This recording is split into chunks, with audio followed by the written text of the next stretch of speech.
You know, the real origin story of Biolattice started 20 years ago in my heart because I found out about bioengineering just from searching the internet.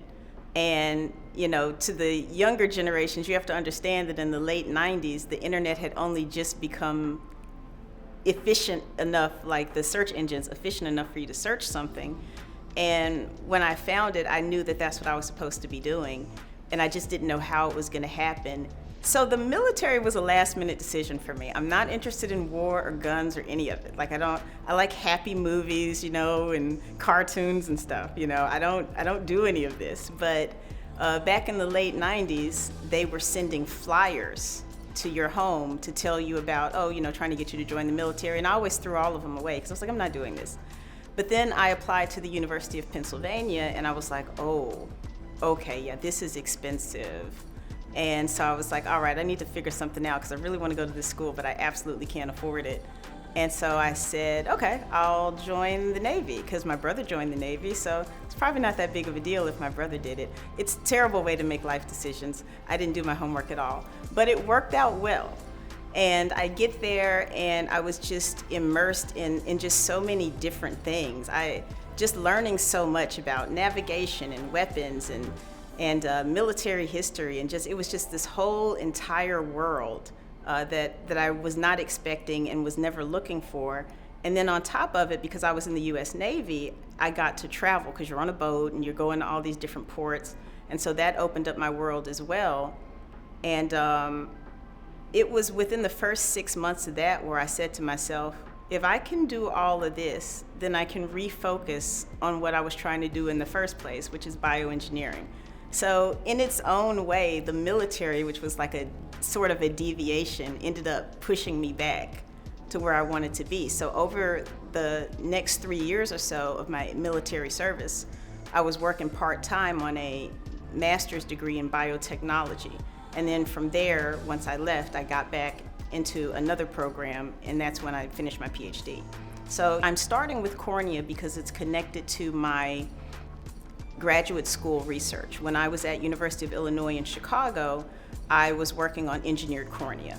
And I got to a point with that and I finished the degree and I ended up going into the pharmaceutical industry. But long story short, my calling wouldn't let me go. I kept telling myself, it's gonna be too hard and I'm probably not gonna be able to do it. But then other things in life were hard too. So I got to the point where I was just like, okay, everything's hard. So I may as well do the thing that I really believe matters.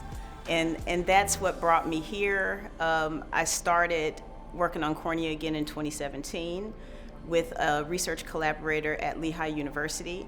And after much struggle, many applications, I finally got government funding to support this technology. And now more funding has just been rolling in since that, and here we are. I think the bigger thing for me with the military experience wasn't so much about what it instilled in me, but more of shining a light on who I was. Like it was a lot of who I was revealed through the experience. I didn't know I was as strong as I am, or as ooh, I'm getting emotional.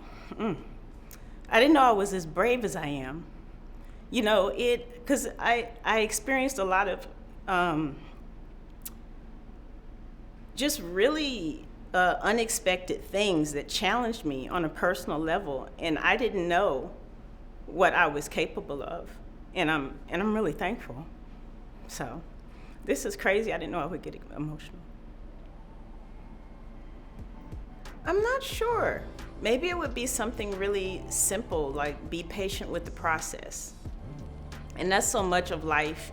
Even now I struggle with that because what I want is to see a really clearly defined path, you know, kind of the K through 12 experience where everything is sort of, you know, you go to first grade, then you go to second grade. But once you leave that all of that is over, you know, and I have come to understand that I have to lean on confidence in myself, and because I'm more of a religious type, confidence in my creator.